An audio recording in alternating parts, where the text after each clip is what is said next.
कह दो कि अगर सच्चे हो तो तुम भी ऐसी 10 सूरतें बना लाओ और अल्लाह के सिवा जिस जिस को बुला सकते हो बुला भी लो।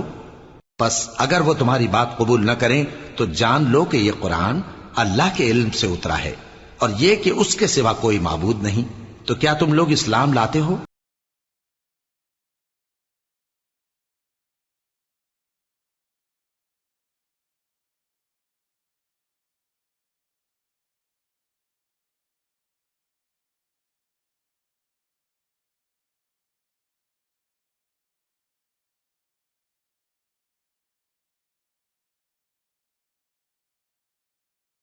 और उसकी ज़ेबो ज़ीनत के तालिब हों, हम उनके अमाल का बदला उन्हें दुनिया ही में दे देते हैं और उसमें उनकी हक तलफी नहीं की जाती।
जिनके लिए आखिरत में आतश जहन्नम के सिवा और कुछ नहीं, और जो अमल उन्होंने दुनिया में किए सब बर्बाद और जो कुछ ये करते रहे सब जाया हुआ।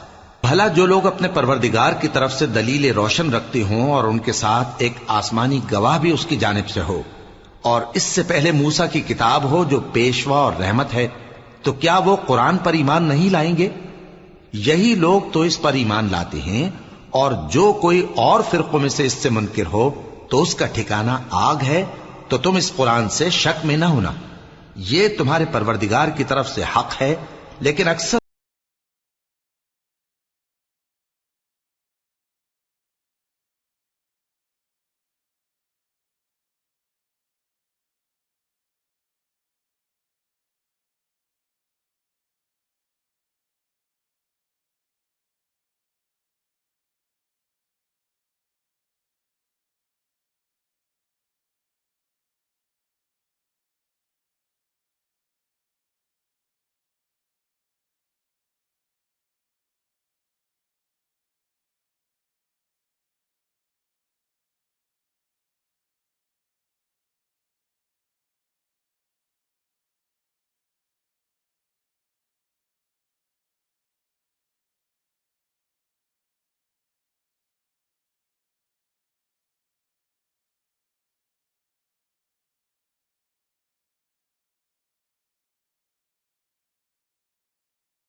बांधे ऐसे लोग अपने रब के सामने पेश किए जाएंगे और गवाह कहेंगे कि यही लोग हैं जिन्होंने अपने परवरदिगार पर झूठ बोला था।